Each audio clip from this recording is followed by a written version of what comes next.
జ్యోతమ్మా, జ్యోతమ్మ ఏమైంది? జ్యోతమ్మా, ఏమైందమ్మా? జ్యోతమ్మ, జ్యోతమ్మ ఏమైంది? ఎప్పుడులాగే నీ కన్న తల్లి సెల్లులు నీ కళ్ళలో కనిపించారా? జ్యోతమ్మ,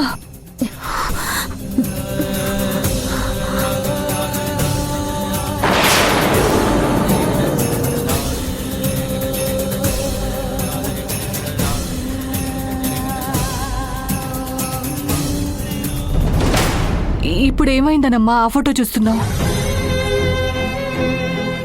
మీ అమ్మ చెల్లి కోసం వెతుకుదామని చెప్పాను కదమ్మా, ఖచ్చితంగా వెతుకుదాం. వాళ్ళని నువ్వు కలుసుకుంటావమ్మా. నువ్వు అలా బాధపడక జ్యోతమ్మా. నువ్విలా అంటున్నావు కానీ వాళ్ళని నేను ఇంకెప్పటికీ కలుసుకోలేనేమో. ఎందుకు కలుసుకోలేవు తల్లి?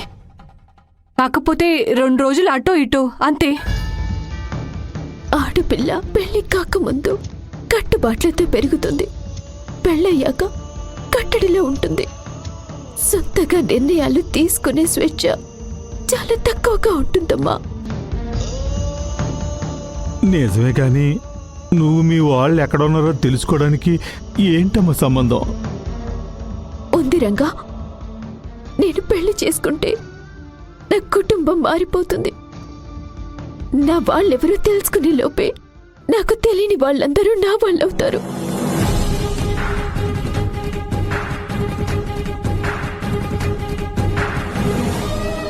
ఆ పని చేయకూడదు, ఇలా మాట్లాడకూడదు అని రకరకాలుగా ఆంక్షలు పెడతారు.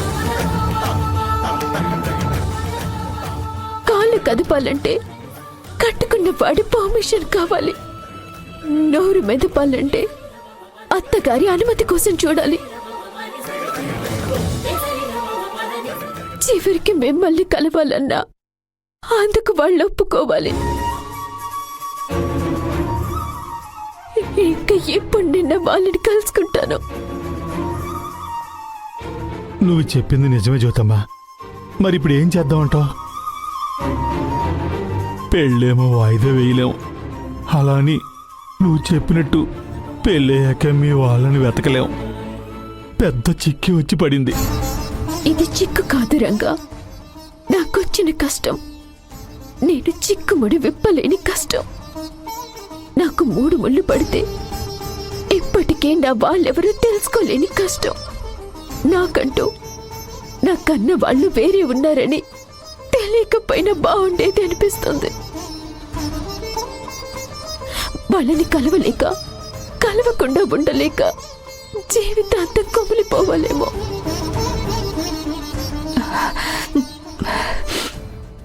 ఎందుకు జ్యోతమ్మ ఇంత బాధపడుతున్నావు?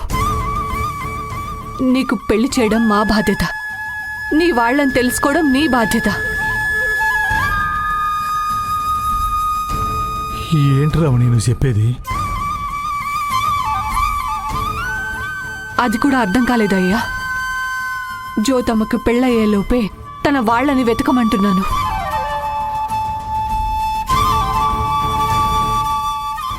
వెతకాలంటే ఏదో ఒక ఆధారం ఉండాలి కదమ్మా. జ్యోతమ్మ, ఈ ఫోటోలో మీ అమ్మ కనబడకపోయినా మీ చెల్లి కనబడుతుంది కదా. దీన్ని ఆధారం చేసుకొని నీ తెలివితేటలు ఉపయోగించి నీ చెల్లిని వెతికి పట్టుకో. అక్కడ మీ తల్లి కూడా ఉంటుంది కదా. అప్పుడు వాళ్ళిద్దరిని పక్కన పెట్టుకొని మరి నువ్వు నీ పెళ్లి చేసుకోవచ్చు. సరేనా? నా కన్న వాళ్ళు కూడా నన్ను ఇంత ప్రేమగా చూసుకునే వాళ్ళు కాదేమో.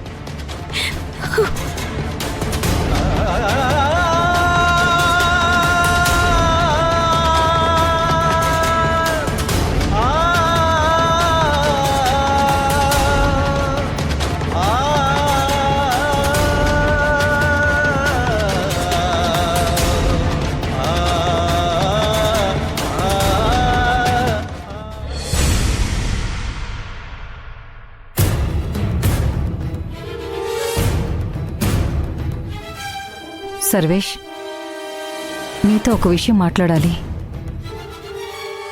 నాతో మాట్లాడటానికి పర్మిషన్ ఎందుకు శ్యాము? చెప్పు.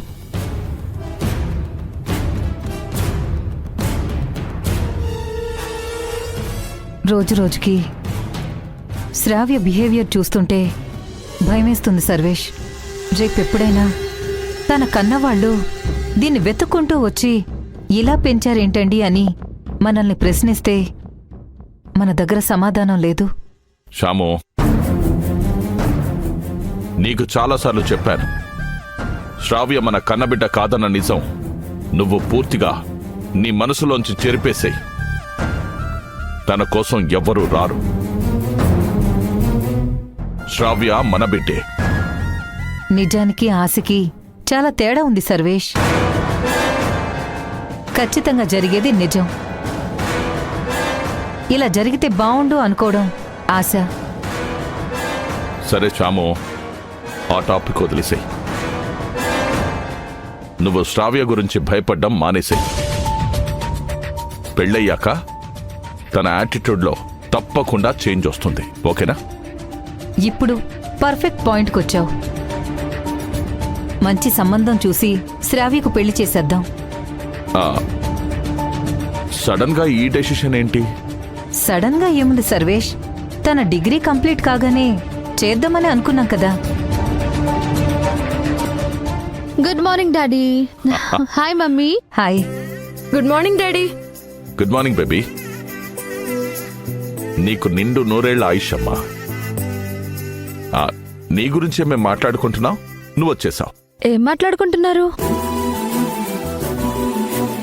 బహుశా నీ తిక్క ఎలా తగ్గించాలా అని మాట్లాడుకుంటున్నారనుకుంటా. ఈ మధ్య నా మీద సెటర్లు ఎక్కువ అయ్యాయి నీకు. నీ ముక్కుకి తాడు వేద్దామని ఆలోచిస్తున్నావు. ఆడపిల్ల ముక్కుకి పుడక పెడతారు కానీ తాడు కూడా వేస్తారా? మెళ్ళో పసుపు తాడు పడితే ముక్కుకి తాడు పడినట్టే. అంటే నాకు ఎస్ బేబీ, నీకు పెళ్లి చేయాలనుకుంటున్నావు. Thank you daddy.